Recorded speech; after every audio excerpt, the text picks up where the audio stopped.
Right now, listen to this. There are countless Hoosier children growing up without a mom or dad. Why? Because their parents are either in jail or they're dead from drugs. In a matter of years, these children will become adults, our workforce, a whole generation of kids who will either succeed or fail. So who are they? Good question. And who's taking care of them? Fox 59's Aisha Husni shines a light on what we're calling the invisible victims of our drug epidemic, the children left behind. I'm gonna put a blue cookie. Lily Bishop is a typical 8-year-old. Where's the O? Found it. Oh, it's a Q. Coloring, playing, Where's the starting point? and learning about the world. But behind that innocence you see on her face, there's a lot of pain. Lily is growing up without her dad. He had a big heart. He really did. He was an amazing father. Daniel Bishop's story is one we've heard all too often. A young man who sought relief from pain and quickly became addicted to prescription pills.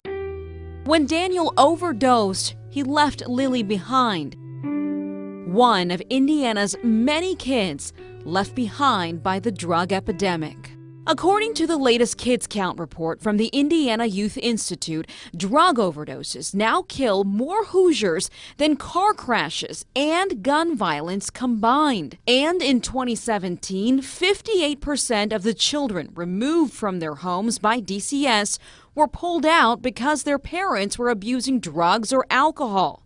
That's almost double the amount in 2013. We see so many kids right now in the system who have just extreme emotional and behavioral issues. Tina Clore runs the Children's Bureau, a nonprofit which works with kids in the welfare system. She showed us the stockpiles of supplies ready for the next child pulled out of their home. Just 4 years ago, she says, she only needed a tenth of this. Unfortunately, the odds are stacked against these kids. Broken marriages, work problems, they struggle educationally. Research shows children of drug addicts are more likely to become addicts themselves. And even if they don't, the trauma of losing a parent will impact them in so many other ways. You end up with kids who grow up to be people that don't trust anybody. Look at the picture camera. He was real clingy at first. He wouldn't let us go in the other room. That's the crusher. 5-year-old Anthony went through that trauma. His parents were in a car accident that injured his mom so bad, the family says she can't take care of him. As for his dad, he died from that crash. Prescription drugs found in his system. Anthony was just 18 months old. You might think, oh, that's a little young to understand, but he had abandonment issues. He understood that his mommy and daddy were gone. Smile, Zoe. His grandparents, Sam and Debbie Bowman, are now raising him. Tea. And 3 years later, he's finally adjusting. Yep, you just did it. The Bowmans even wrote a book to help other grandparents raising grandkids.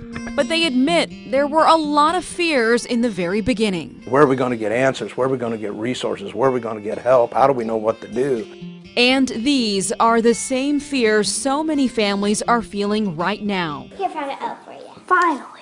In a bittersweet sort of way, Lily won't have to face the challenges of this life alone. I think that was the only L. Her 62-year-old grandfather is raising 5 of her cousins. Why? One mother is in jail, the other dead, and the dads are out of the picture. They should be here. You know, the epidemic is just crazy. These kids are our future and they're what's left behind, and we can't let them follow down the same path. The children we got to meet in this story all had relatives who could take care of them, but so many kids don't, and they wind up in the welfare system. Right now, the governor is reviewing the Department of Child Services after its director resigned, saying kids were being put at risk. That review is expected to be complete by June. In the meantime, there's a shortage of foster families in Indiana, good homes for these kids. If you're interested in becoming a temporary family to a child left behind, just go to our website, fox59.com, and click on this story. And we'll also have some information on support groups for these kids, too. I'm Aisha Husney. Back to you. Aisha.